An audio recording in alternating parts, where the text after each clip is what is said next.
On est où là, mon ranger? Je sais pas. Ah, on sait pas trop où on est. On vous explique ça tout de suite. Et salut, aujourd'hui on fait une petite randonnée en vidéo pour vous souhaiter un joyeux Noël. Alors, je suis avec l'ami Ranger que vous connaissez et nous sommes ici, alors je vais vous montrer, comme dirait Jean Le Cam, clac clac clac. Clac, clac, clac. Nous sommes dans les Pyrénées-Orientales, au-dessus du village de Prats-Balaguer. Nous sommes au pied des vestiges du château de Prats. Château apparemment dont les vestiges dateraient 13e siècle. Voilà pour la partie culture et histoire. Aujourd'hui on est sur une toute petite randonnée, qui va nous mener à un lieu très convoité des Pyrénées-Orientales. Un des lieux, parce qu'ici il y a beaucoup de sources chaudes connues, qui sont payantes, où l'on peut accéder très facilement. Et il y a également d'autres sources chaudes, un peu plus cachées, un peu plus secrètes, dont les lieux se transmettent de bouche à oreille. Et c'est ce que nous allons vous faire découvrir aujourd'hui. Et nous allons également découvrir ce beau village de Prats-Balaguer. Alors comme vous le savez, j'ai l'habitude de venir souvent sur ce secteur. Les premières années, j'en entendais parler des sources. Je suis allé dans quelques sources payantes. Mais les sources sauvages, je ne savais pas trop où c'était. Je n'avais que très peu d'indications. Mais grâce aux cartes IGN, j'ai pu trouver les premières sources. D'ailleurs, nous étions ensemble, je crois, la première fois. Tout à fait. Et puis, ça a été un peu l'objectif. Alors oui, on vous explique. On est sur des œufs là. Alors, on a pris un petit chemin pour monter au château. On ne l'a pas repris à la descente parce que c'est complètement gelé. On fait un détour par une piste forestière qui est tout aussi gelée en fait. Sauf que l'avantage, il n'y a pas de ravin de 50 mètres sur le côté. Donc je disais, la première fois, on était ensemble, on les a trouvés. Et après, c'était notre objectif. À chaque sortie, on essayait de trouver d'autres sources chaudes. Bon là, aujourd'hui, on les connaît toutes. Mais c'est toujours un bonheur d'y retourner. Aujourd'hui, c'est journée relâche. On s'est dit, on va se faire une petite balade et finir tout ça par se baigner dans une source chaude, histoire de se régénérer un petit peu. C'est toujours très relaxant, surtout quand on a un décor entouré de neige et il fait un peu froid. Bon, c'est lesquelles, toi, tes sources préférées, Ranger? Moi, c'est celle-ci, celle de Prats-Balaguer, donc celle où on va aller.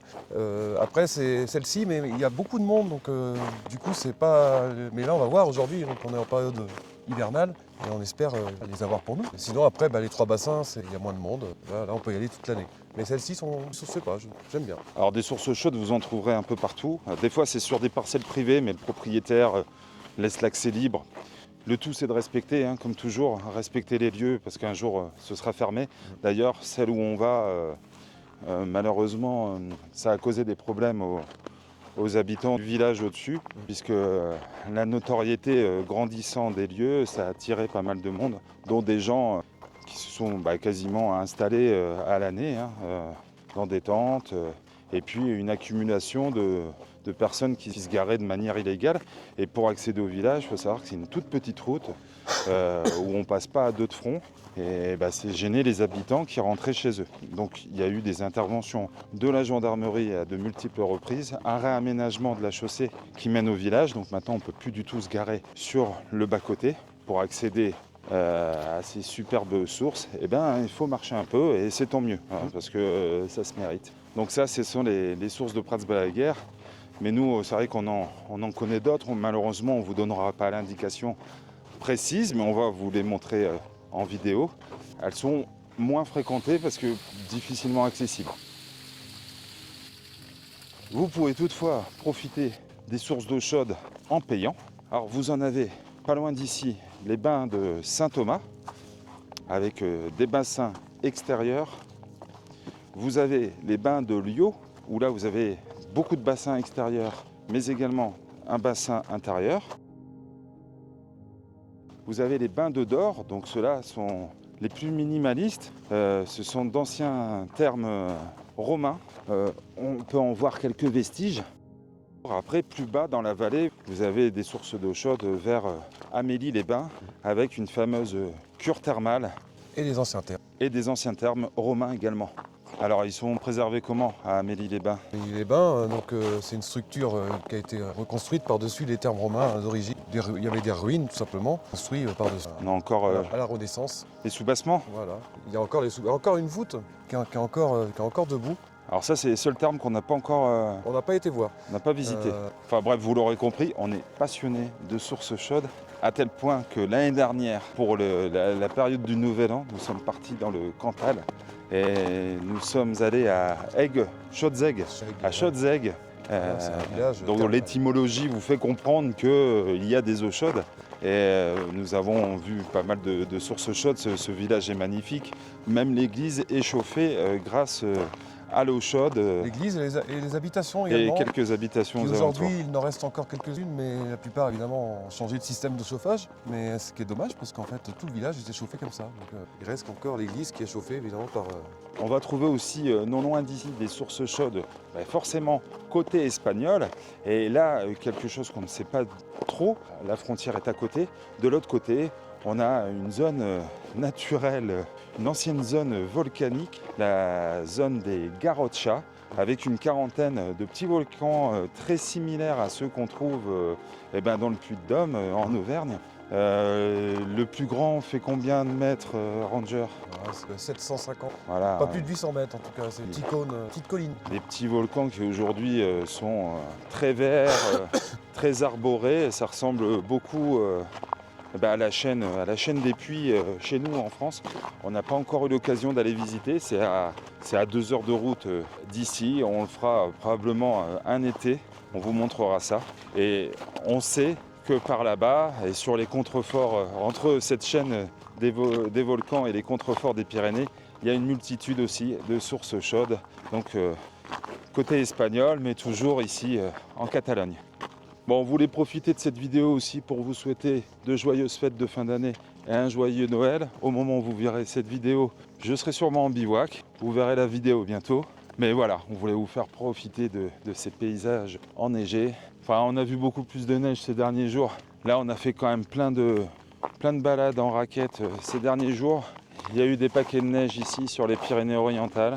C'était vraiment la chance. Et donc voilà, avec ces paysages enneigés, je voulais vous souhaiter de joyeuses fêtes et vous remercier d'être toujours aussi nombreux à vous abonner.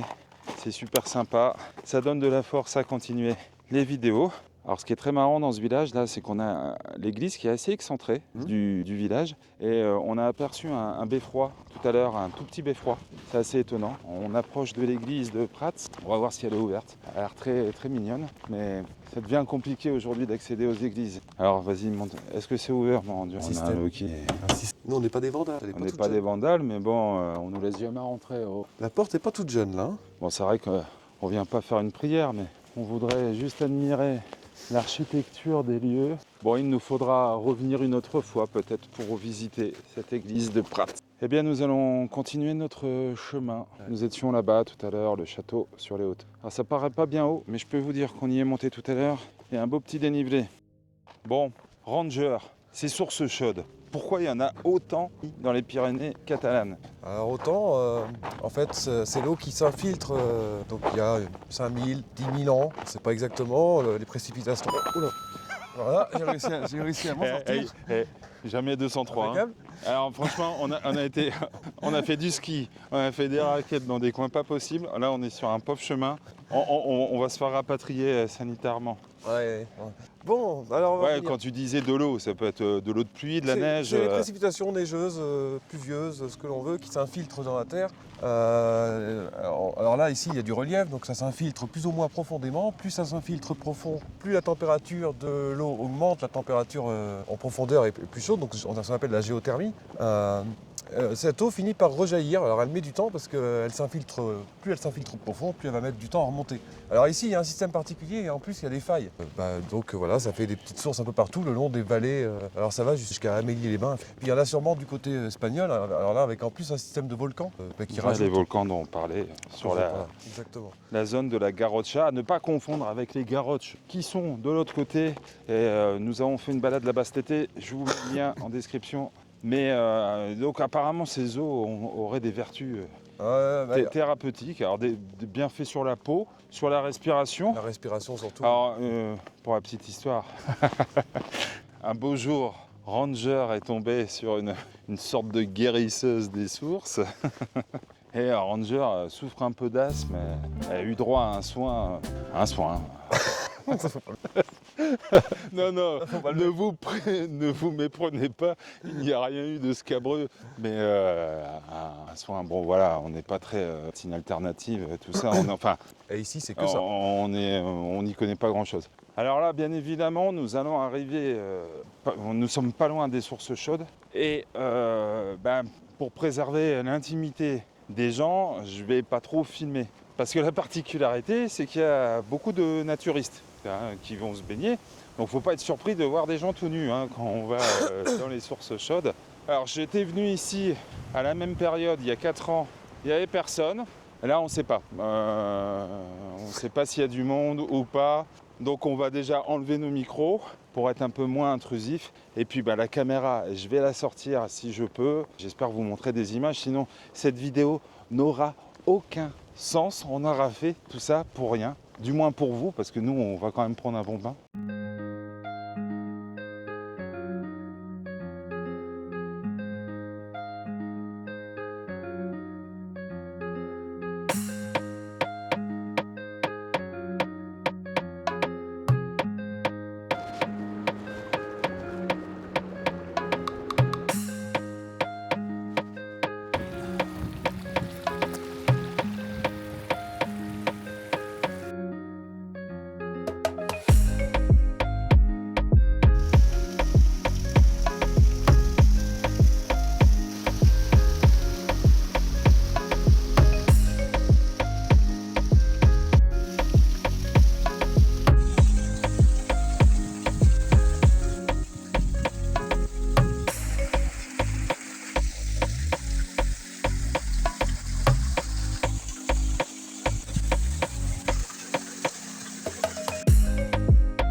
Bon, j'espère que vous entendrez bien.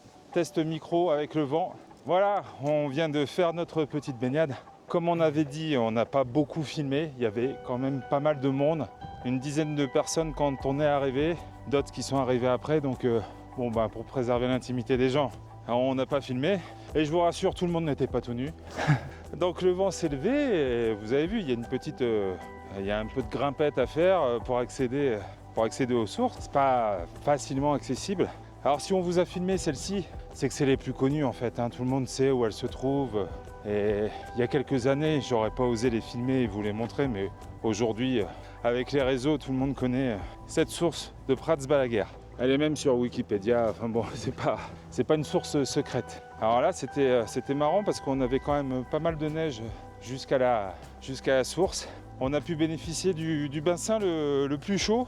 Et il était vraiment, vraiment très chaud. Il ne faut pas s'éterniser dans ce genre de bassin. Ça peut vous jouer des tours avec les vapeurs de soufre et puis la chaleur en général. Le contraste. En tout cas, ça fait du bien. Ouais, ça réveille. Après quelques jours ici dans les Pyrénées, quelques jours sportifs, et un petit moment de relax à moindre prix. C'était le spa le moins cher du monde. Écoutez, nous retournons chercher notre véhicule sur les hauteurs de Prats-Balaguer. Je vous souhaite de nouveau de joyeuses fêtes, une bonne fin d'année. Joyeuses fêtes. Joyeuses fêtes. Et je vous dis à très vite pour une nouvelle vidéo. Prenez bien soin de vous sur les chemins. Ciao.